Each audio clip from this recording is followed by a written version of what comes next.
Hey Cajun family, and welcome back. In this week's episode, we are finally completing the fireplace.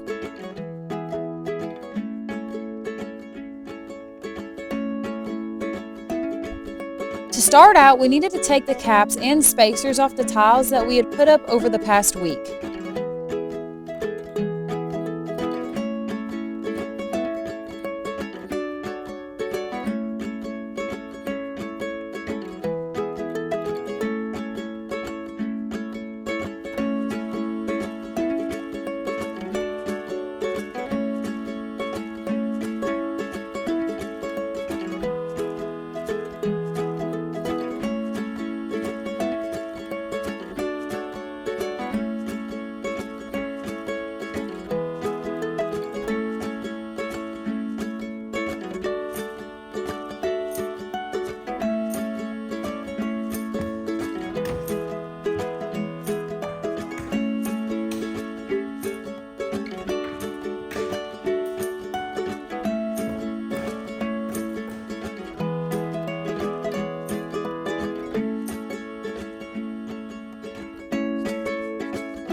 I think our next step today is going to be working on this mantle, right? Yeah, we've got a little bit more done since the last time that y'all seen this fireplace. And we're really hoping to get the rest of the tile at least put in place today. The container's going to set us back a day or two. But we're hoping to go ahead and get all that tile up. We need to finish tiling this mantle. We need to finish tiling all around the TV mount box. And we need to go ahead and put whatever we're going to put in the back of that mount box. I think he's got an idea of what we're going to do there, because we really don't want to tile it back there. There's really no sense in it. All that area is open for is to be able to mount the TV. We are not going to have the TV flush. That hole is way too little for the TV that we have. Which that was funny. So many people said, why would y'all build such a big fireplace, have such a small TV? And that would be an excellent question. But no, like she said, it's just going to hold the TV mount. And I'm thinking we're probably going to do something on the lines of maybe some fiber cement or something like that, because I don't want to have to drill through that tile just to hang a TV mount, which your TV is going to cover and you're never going to see. Just don't make sense to me. That's exactly my thoughts. So I think the next piece that I'm going to cut is the piece that's going to go on top. That way when we put the piece on the front, it should cover up both of those seams to make us a corner to be able to grout. Now, I do want to say a lot of y'all reached out and said, hey, y'all didn't put the corners in, the edge pieces where the two pieces meet. You know, all I have to say to that is sometimes you don't know what you don't know. Like I said, this tile work and one more project will make two for us on this, so we really didn't have any idea. But we did do some research into it after y'all was nice enough to tell us and realized that we probably made a goofy mistake there. But we're going to do the best we can. We think it's going to end up looking pretty good. Y'all are extremely helpful though, because we got multiple emails sending us the links of the stuff that we should have been putting in here. And even my dad said maybe y'all can hammer it down in there. And I don't know if that would work or not, but I don't think we want to take the chance to do that. So I think we're just going to try to grout it out, see how it works. I even thought about getting some stainless steel tubing and getting tubing benders and making it fit inside and recess it in that grout. So it would look like stainless steel grout, right? I think the juice is probably not worth the squeeze on that. And I think, hey, look, we built some sheetrock corners. So, I mean, really, how hard can making grouted tile corner, whatever that is, you know, I'm sure you can make it look good. Mantle first, finishing up tile, putting the back in there, then we'll worry about these problems.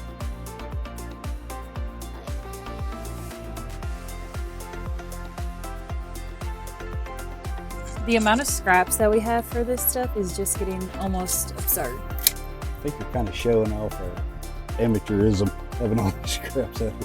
Honestly, it's not even about that. It's we pick the areas that have a lot of color on them because we like the way that the color looks better than the white. So we really do have a lot of scraps.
Before we put any pieces in, we double check and triple check to make sure that it's gonna fit.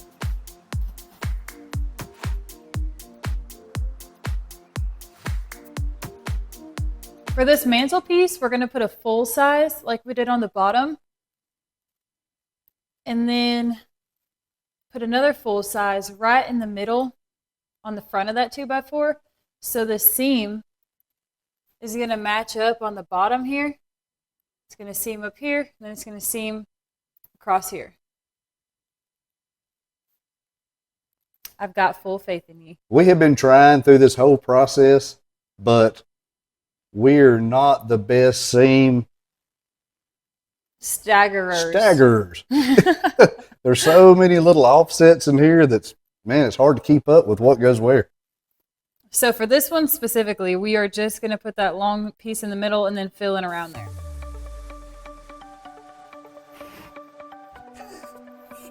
You want to put it on there? Okay. Here, let me help you. You help me hold it, okay?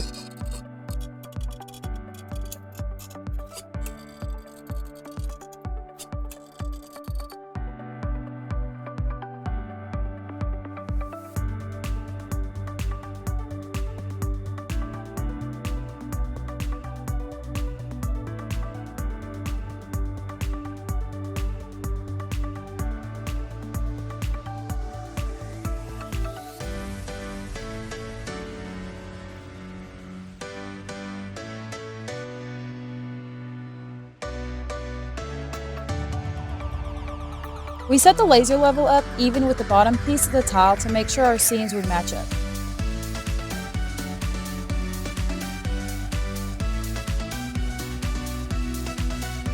The next piece we needed was to cut the corner of the mantle, and Jim found a scrap that he liked, so we simply just set it on top of the mantle and scribed it from the bottom.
Sweetheart, Uh-huh. you think you got enough tape on there? I just want to make sure. The last thing I want to do is see this thing slide down and be all discombobulated.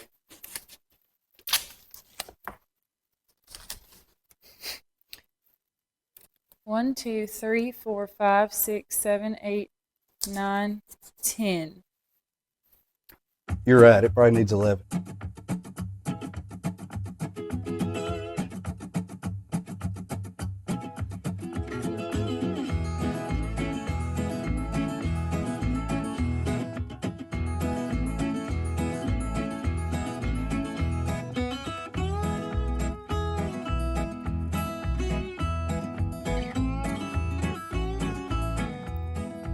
Jim's told me that he really doesn't know anything about tile, but if y'all can see how well this lined up, Jim Wayne, either you were a tiler in your past life or something, because I can assure you that was a total accident. I know it sounds like it probably wouldn't be an accident, but that is the most perfect accident I could have possibly had because I had no idea.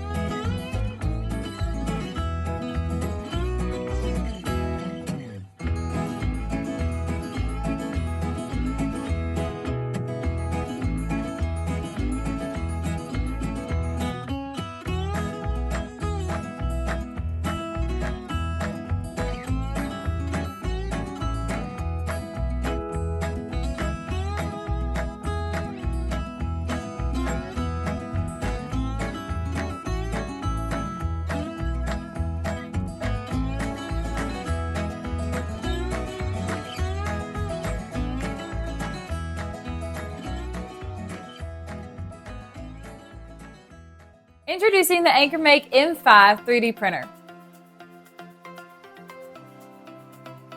Setting a new speed record with 500 millimeters per second in fast mode.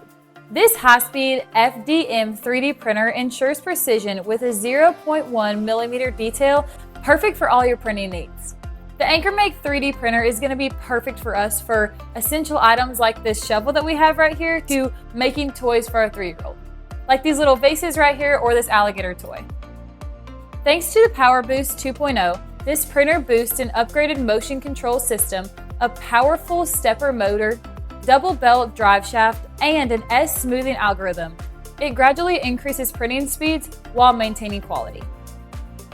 It also has precision detail. It achieves precise prints with an ultra-direct extruder and integrator, die-cast aluminum alloy structure.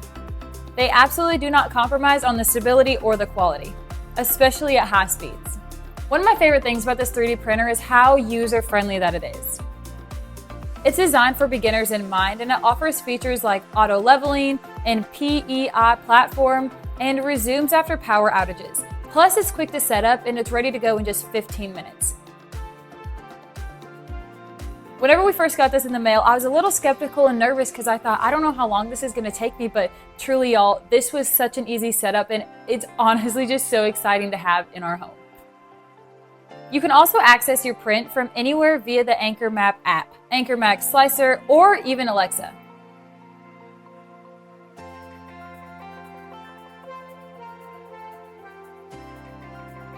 It also has multiple error detections. So the M5 employs an intelligent camera and processes power to detect errors in real time. It auto-pauses prints when issues like failed adhesion or spaghetti messes occur, which will save you time and material. Even enjoy an automatic time-lapse video of your prints. An adaptive light sensor algorithm ensures clear videos even in low light. With the max speed of 500 millimeters per second, you can reduce printing by 80%, y'all, without compromising on quality. This machine also comes with a touchscreen control. It's an over 4-inch touchscreen, simplifying the printing process.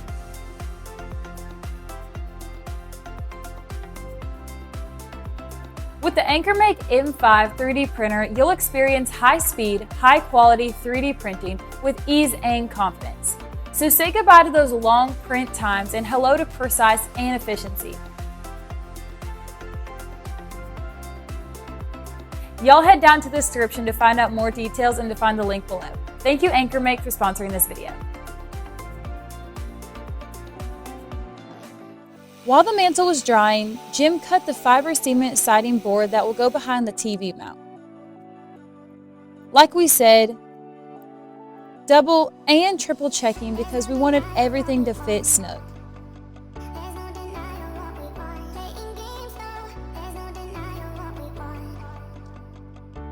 Once it was cut to fit, we used white spray paint to match the tile.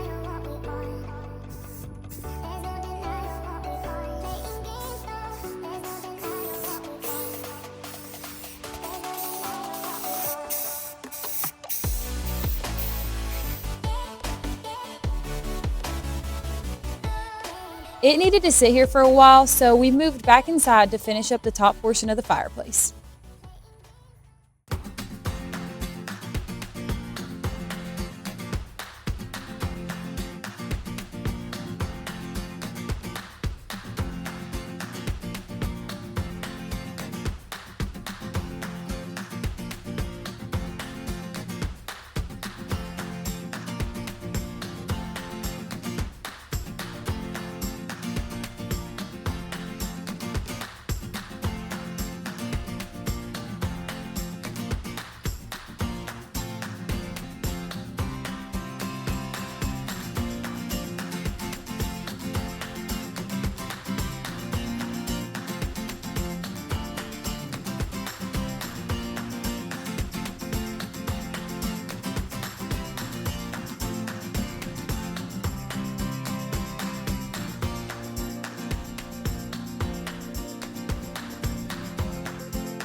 Okay, y'all, to start out this morning, we went ahead and finished this box. So we went ahead and put that piece of fiber cement siding up there. It was dry from last night from spray painting it this morning. So we went ahead, put that in there, went ahead and put the Hootis contraption up there to hold that top piece in place, as you can see right here.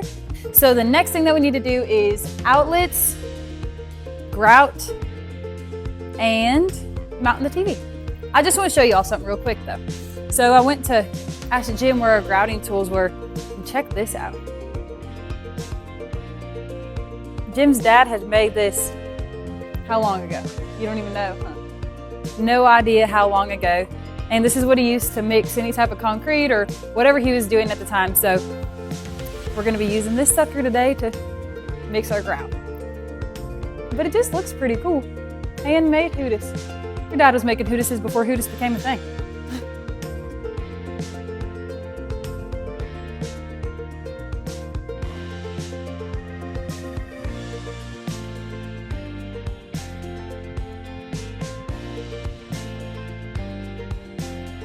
Real quick, last week y'all had asked how we cut these electrical boxes out of the tile, so here's the footage from the other day. First thing we did was measure out where it needed to be cut on the actual piece of tile. Then Jim took the tile saw and started in the center of each line and worked down.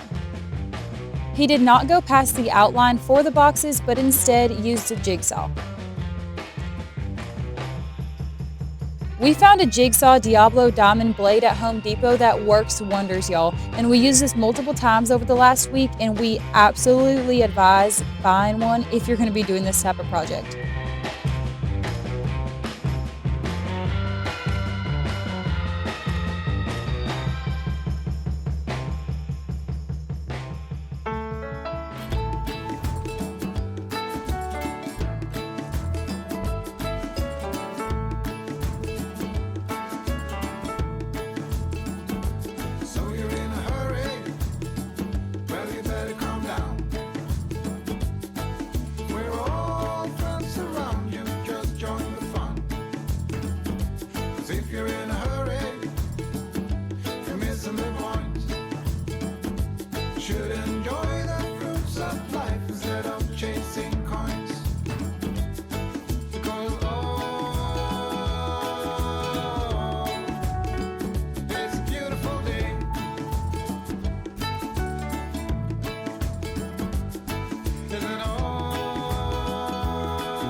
Jim worked on the electrical boxes while I started mixing up the mortar to grout the tiles.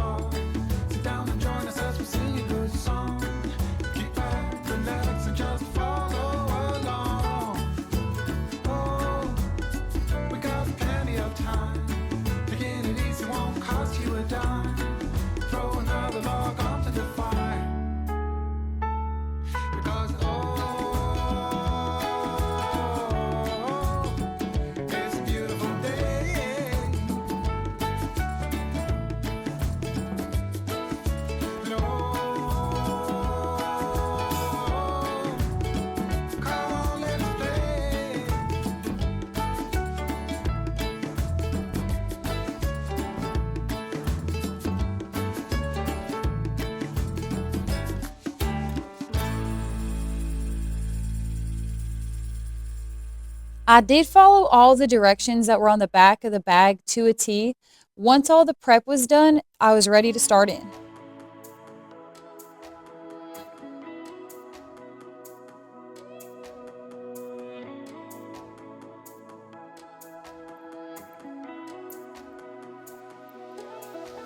As y'all know, we don't really do tradition, so we went to the cake department at the store and bought this cake bag, and this is what we're going to be using to grout all these seams in. So I'm going to go ahead and fill up this tiny little bag and so we can get going. I've never done grout. Jim's never done grout, so this is going to be a new experience for both of us. So wish us luck here, guys. Surely we can't do it wrong. All we got to do is fill these cracks in and then wipe it off, right? Right, Jim? Yeah, I mean, I think it's pretty straightforward to me. Okay.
Okay, I want to give y'all a quick update.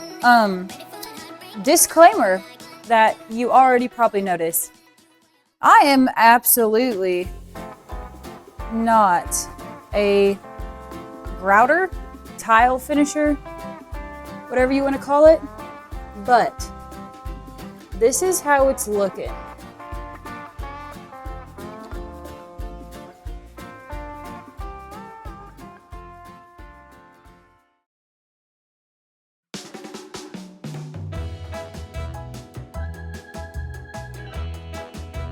So if you do tile work for a living,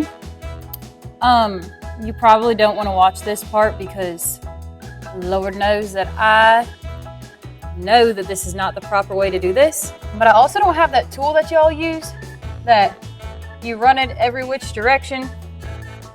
So what has been working for me, honestly, and I really feel like I can get a good look at each little spot, is actually just running my finger over this and kind of mushing it real deep into that crack.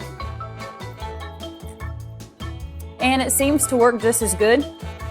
Like I said, if you are a tile professional right now, you're probably cringing at this, so I am so sorry. But honestly, this is kind of fun, so at least it's kind of like finger painting, except a little bit more satisfactory since you get to fill in this hole, and it looks a lot better whenever you get done.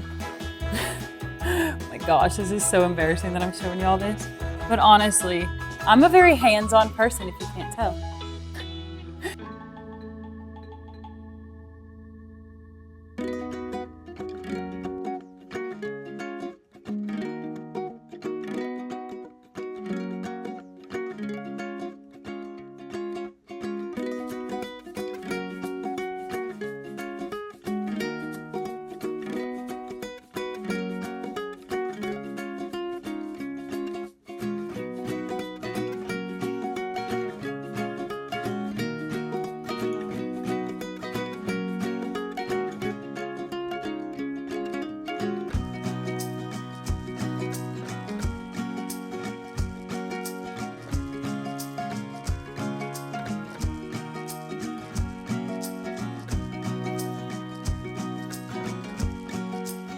All in all, this whipped me, y'all. It was a huge learning curve for me and ended up taking over 4 hours to do. I'd worked up quite a bit of an appetite, so lucky for me, Jim had cooked some venison burgers for supper. And even though it was late, we still wanted to get everything checked off of our list, so the last thing that we needed to do was hang the TV.